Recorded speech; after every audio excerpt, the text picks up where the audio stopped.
战国末期，群雄并起，纷争不断，先后盛极一时的七国之中，唯秦国最为强大。秦王嬴政野心勃勃，急欲吞并六国，一统天下，一将功成万骨枯。他的理想建立在数以万计的尸骸之上，但有时我们不得不为了终止战乱而杀戮。秦王野心之大，激起了各诸侯国侠士剑客的强烈不满，纷纷伺机刺杀秦王。这其中以赵国刺客长空、残剑、飞雪三人最受秦王忌惮，他们10年如一日谋刺秦王，令其如芒在背，不得安睡。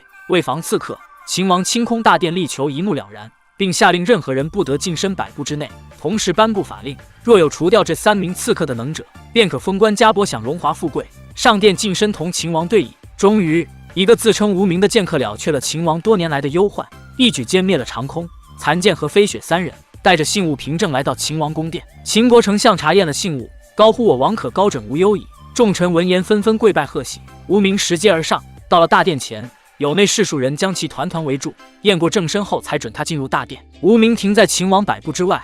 这10年间，为了防患于未然，从来没人近过秦王的身。高堂上的秦王更是甲胄在身，佩剑在手，10年之间一直如此。秦王取出盒中信物，正是长空的武器银枪枪头。秦王感叹，这把银枪曾伤秦国士兵无数，如今被迫按照法令封无名为千户后，赏银1000金，允许其上前20步和秦王对弈。秦王调查过无名的身份，知道他只是一个小小的亭长，便询问其用什么方法杀了3个武功高强的刺客。无名答曰：“各个击破。”秦王要他细细说来，无名便将如何分化3人娓娓道来。这日，无名在辖下的棋馆内偶遇长空，彼时他一感银枪舞的生风，十分力气，只使了3成，便将秦宫7大高手打得节节败退。副手离去时，无名将他叫住。长空并未将无名这个小小的亭长放在眼里，无名并未多言，拔剑飞身而上。长空等他近身才提枪格挡，然而他确实低估了无名。无名挥出的铁剑力有1000钧，他手上的银枪被震得嗡嗡作响。长空也正视起这个小小亭长，他摘掉枪头的套子，目光如炬地看着无名。两人相对而立，战意迸发，借着铮铮琴音在意念中较量，枪如银蛇，剑若铁狮。随着琴音越发高亢，二人身姿翻飞，皎洁如龙。无名手中的铁剑更是挥出了残影，一时间胜负难分。突然，琴弦断裂，琴音戛然而止，两人也同时睁开双眼，回到真正的较量。长空的银枪卷起珠帘，无名的铁剑带着破空之势迅速出击，一举斩下银枪枪头，这一剑便定了乾坤，长空惜败。秦王听完赞无名出剑够快，明珠蒙尘。接着他又拿出残剑和飞雪的武器，内侍马上宣法令，破残剑飞雪者，赏银1万两，封侯加爵，上殿10步与秦王对弈。3年前，残剑飞雪去2两人，却大破秦宫3000铁甲，攻入大殿，可见其武艺高强，非比寻常。秦王疑惑无名如何在这2人手中取胜。无名答道：“自己乔装成赵人，一路赶往赵国，探明此2人化名高山流水，藏身于一家书馆。飞雪和残剑本是情侣，不成想长空横插一足，让2人之间生出嫌隙。无名曾听闻残剑在书法中悟出一道剑法，为了打探虚实，便以求字为借口接近了残剑。他所求之字就是8尺剑字，但这剑字有20余种写法。没等残剑将字写成，秦国的军队便杀到了城外。7雄之中，秦国的弓箭力道最大，射程最远，是以每到一处，便例行放箭威慑敌国，刺探虚实。漫天的箭矢骤雨般落下，书馆中的学子们纷纷四下逃窜，馆长便给众人上了一课。他回到座前写起了字，一番国可亡字不可亡的说辞还真就起了作用。众学子们有样学样回到座位。说到这里，秦王颇为不赞同，一个剑字便有如此多的写法，于教于学都是一件极为不易的事。等他灭6国，一统天下，首先要做的就是书同文字，任凭箭雨纷飞。隔间中的残剑一时岿然不动，为了不打扰他写字，飞雪和无名外出挡箭。秦军暂退的时候，残剑的字也终于写好。见无名身手不凡，残剑和飞雪便知道他不是为求字而来。无名没有解释，只是告诉2人，今夜子时藏书阁一件，有一重要之物需要交还。这个重要的东西就是长空的枪头。无名坦言自己是秦人，大败长空后帮他带来一句话，这句话是留给他心中唯一挂念之人飞雪的。残剑闻言神情不忿，飞雪眉宇间似有动容。无名表示，如果要替长空报仇，可到秦军大营和自己一战。无名离开后，飞雪带走了银枪头，这一幕落在残剑眼中，他心中愤恨不已。为了报复飞雪，故意让他看到自己和侍从如月苟且，一句从未爱过更是彻底将飞雪激怒。他失去理智，拔剑刺向残剑，平静下来却后悔不已。但残剑已然回天乏术，恋爱脑真的很可怕。残剑死后，爱慕他的侍从如月是要杀掉飞雪，替其报仇。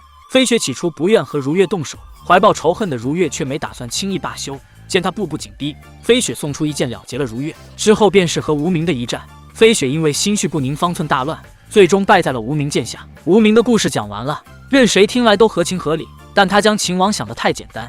一代帝王雄韬伟略，足智多谋，比起旁人他更相信自己。以他对这三人的了解，他们并非无名口中心胸狭隘搞三角恋的鼠辈，而是光明磊落的侠义之士。如此看来，无名的故事便是假的。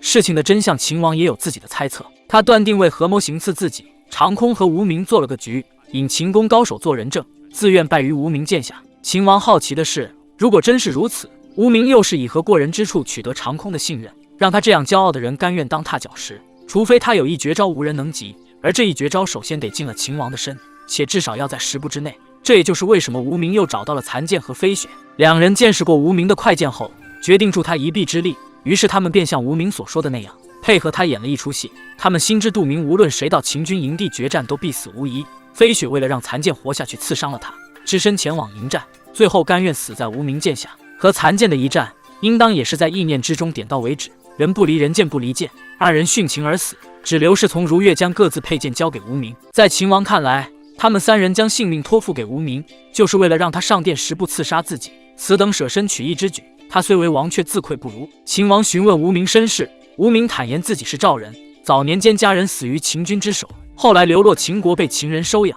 得知身世后，为了国仇家恨，他潜心练剑10年，这10年间仅练一事，那就是10步一杀。无名也直言秦王所猜不错，但唯有一人他想得过于简单，那就是残剑。那时无名向二人展示了自己又快又准的剑术，残剑和飞雪之间却起了争执。原因要从3年前的刺杀说起。当时他们双剑合璧，冲破3000铁甲军，就在即将手刃秦王时，残剑却突然放弃，这让飞雪大为不解。两人自那之后便生出嫌隙。听完无名的话，飞雪同意帮无名刺秦，残剑却断然拒绝。不仅如此，他还表示秦王不能杀，劝无名放弃刺秦。无名和飞雪心意已决，为了行动成功，飞雪势必要阻止残剑。两人旋即缠斗在一起，无名也应飞雪要求出手帮忙，两人合力刺伤了残剑。事后飞雪担心伤他太重，命下人送去上好的伤药。秦营一战，无名避开要害，刺伤飞雪，残剑和如月则拦在了无名的必经之路，还是坚持要他放弃刺秦。无名不解，残剑说起他和飞雪的过往。飞雪是赵国大将赵震的女儿，其父战死沙场，飞雪为了替父报仇，准备刺秦。残剑有心助他一臂之力，两人便从书法中悟出一套剑术，而残剑秦王不能杀的理由，也正是从这些书法中参透的。但因为已经答应了飞雪，剑术练成后，他还是陪着飞雪杀进了秦宫，却在最后一刻放过了秦王。无名不为所动，他这10年的苦修就是为了报仇，仍是执意要去刺秦。残剑送给无名天下2个字，表示七国混战无休无止，唯有一统天下方能止戈，希望无名能够三思。随后便留下佩剑策马离开。秦王听完大为感慨，他的雄心无人能懂，就连满朝文武都将他视为暴君。没想到最能理解他的竟是敌国的刺客。秦王将自己的佩剑扔给无名，让他来为天下人决定这一剑是否刺出。此时无数秦军包围了大殿，无名万分焦灼，最后违逆了为父母报仇的心意，提起剑飞身刺出，却是用剑秉空刺了秦王。无名希望秦王能如他自己所说，为了和平而战。刺完这一剑，无名一步一步离开大殿，数千秦军将其围得水泄不通。收到消息的飞雪知道是无名放弃了刺杀，他质问残剑心里除了天下还有什么。两人再次刀剑相向，为了向飞雪证明自己的感情以及对社稷苍生的期许，残剑心甘情愿死在飞雪剑下。飞雪内疚不已，反复问他为什么不躲。最后二人双双自枪于戈壁大漠。无名也走到了城门之下，满朝文武围拢在秦王身边，问他杀不杀无名，又催促他令行禁止杀掉无名。秦王眼含泪水下了杀令，无名被漫天箭雨射杀。英雄的使命已然完成，秦王最终也会一统天下。书同文字，车同者。